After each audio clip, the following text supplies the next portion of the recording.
Linda here. If you love photographing your travels, you're probably chasing that feeling of capturing moments that tell genuine stories. But too often, we return from amazing trips, scroll through hundreds of photos, and feel like something's missing. The places were gorgeous, the experiences were special, but the photos don't evoke the same feelings as we remembered.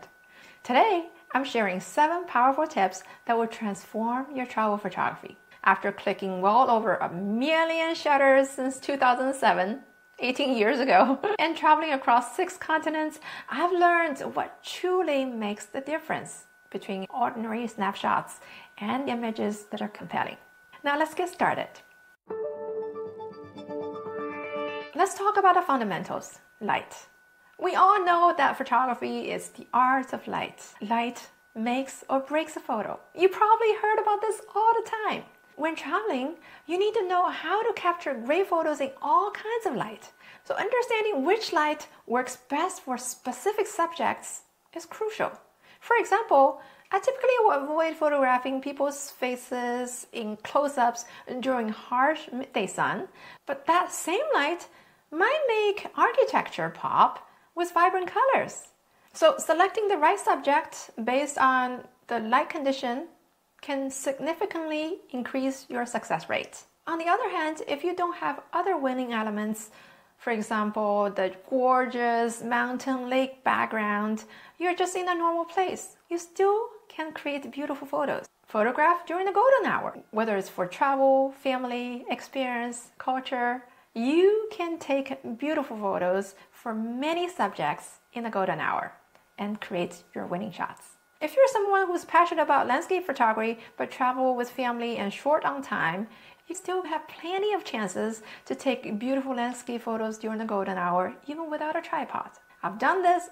I've been there. Look at these photos I took in Procida and Positano along Italy's Amalfi Coast. The warm light transforms these scenes, bringing out colors that simply don't appear at other time of the day. The key is to adapting to the light you have and knowing which subjects work best in different lighting conditions. Let's talk about composition, the topic you care the most.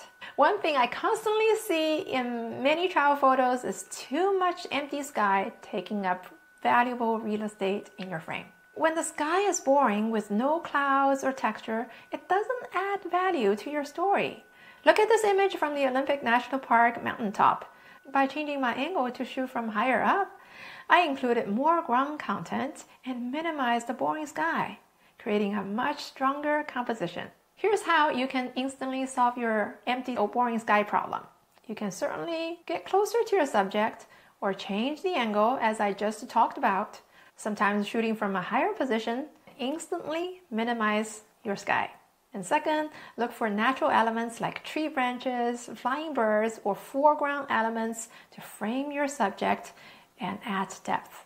And third, try flipping your orientation. I know these days in the Instagram era, everybody is shooting vertical, but sometimes a horizontal frame might naturally reduce excessive sky and create a more balanced composition. Remember, every element in your frame should contribute to your story, including the sky. If it doesn't add value, minimize it or cut it out. Among all the photo enthusiasts I met along the way, I typically saw 2 distinct groups. One who entered photography because they loved the gear.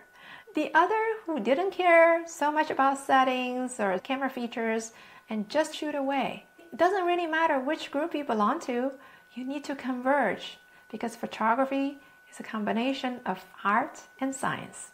If you belong to those tech geeks, you might think that more is better when it comes to camera features. The 8K video feature, IBIS, megapixel, the sensor size, you are so well versed in tech features, but you know what?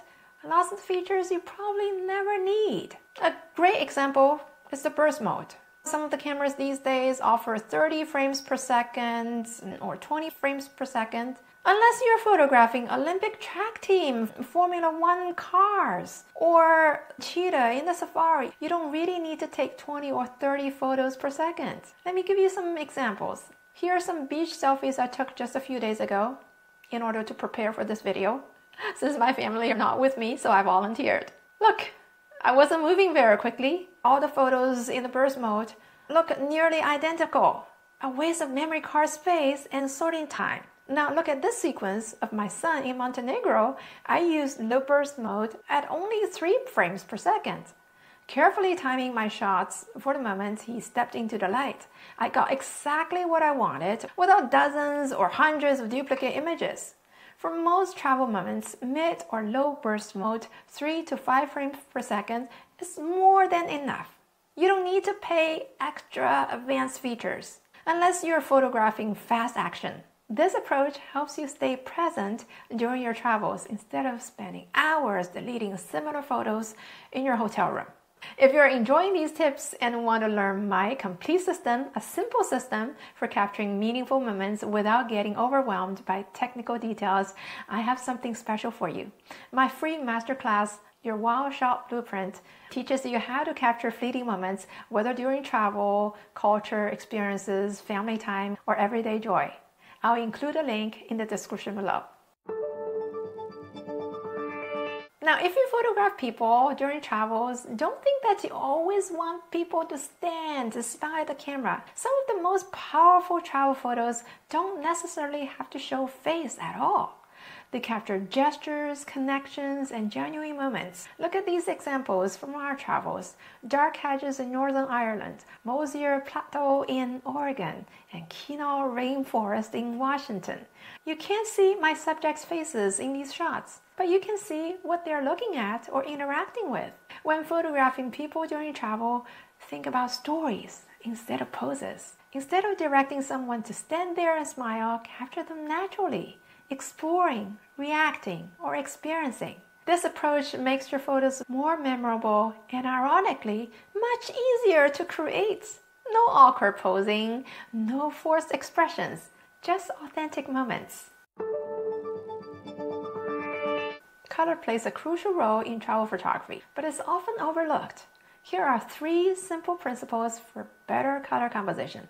First of all, if possible, have your subjects wear solid colors that stand out against the environment. Avoid busy patterns that compete with the background. For example, for my own kids, I was very intentional buying clothes for them. Typically, when we travel, we wear just neutral colors or at least solid colors. Even sometimes the color could be in sharp red because my older son only wanted to wear red when he was little. So my second son now, with the hands me down, always wear red, but that's fine. As long as it's in solid color, it's fine. But if you like to wear Hawaiian shirts once in a while, that's fine. But if your background is busy with millions of colors, Hawaiian shirt definitely doesn't add value to your already busy photo. Second, minimize background colors and patterns. Look for scenes with naturally limited color patterns or position your subjects so competing colors are minimized. Third, fill your frame with no more than 2 to 3 colors at a time to simplify your composition. It sounded so challenging. What? Only 2 to 3 colors? How is it possible? Change your mindset. Before you try it, tell yourself it's possible. I can do it and it's easy. And then just try it out. Remember, less is more, no matter for your composition or for color harmony in your photo. Talking about mindset, here's another one. Get rid of the belief that quality gear automatically translates into quality photos. While gear matters, it's the person behind the camera that creates a great photo. Look at these 2 sets of photos from a recent selfie session. Again, I'm not a selfie person, but I wanted to give you some examples. For the first set, I used the 70 to 200 millimeters f2.8, which is my favorite outdoor portrait lens. I talked about this lens in much more detail in this video. Check it out if you haven't. This lens delivers that beautiful natural background blur. For the second set, I used the 24 millimeters f1.4.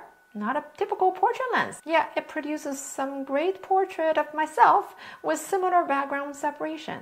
Can you see the difference? Just look at the camera that I hold in my hand. The smaller one was my Sony with the 24 millimeters prime. So that was shot with the 70 to 200. And when I was holding the 70 to 200 telephoto, obviously that was shot with my Sony and the 24mm prime. In a nutshell, you can create quality photos regardless of your gear. However, without the right skills, even the most expensive equipment won't create compelling images. Remember, gear provides certain conveniences and possibilities, but it's your vision and skills that ultimately create powerful images. Your camera and lens are just the tools. Many photographers develop a dangerous habit of shooting carelessly, thinking, I'll fix it later in Lightroom or Photoshop. This mindset significantly holds you back. Let me show you some examples of things that simply can be fixed in post-processing. Look at these photos. Bad composition, wrong focus, unnecessary motion blur, bad moments. Even for elements you technically can fix in post, it's far more efficient to get it right in the camera. And here's another great mindset shift. If you believe that photo editing is complicated, that involves endless tweaking and color adjustments, here's the truth. Editing could be so simple and fast if it starts with a great file from your camera. If these tips resonate with you, I invite you to join my free masterclass, Your Wild Shot Blueprint, where I'll walk you through my complete system for capturing authentic moments in any challenging environment during travels. This approach works for all kinds of subjects, including people, pets, travel moments, grand scenes, architecture, even still subjects, which are a lot easier to photograph. I'll leave you a link in the description below. If you find this video helpful, please give it a like, subscribe my channel for future tips, and leave a comment below. I'd love to hear what's your photography goal, what's your photo challenge, and perhaps what's your next travel destination. Thanks so much for watching, and I'll see you in the next one.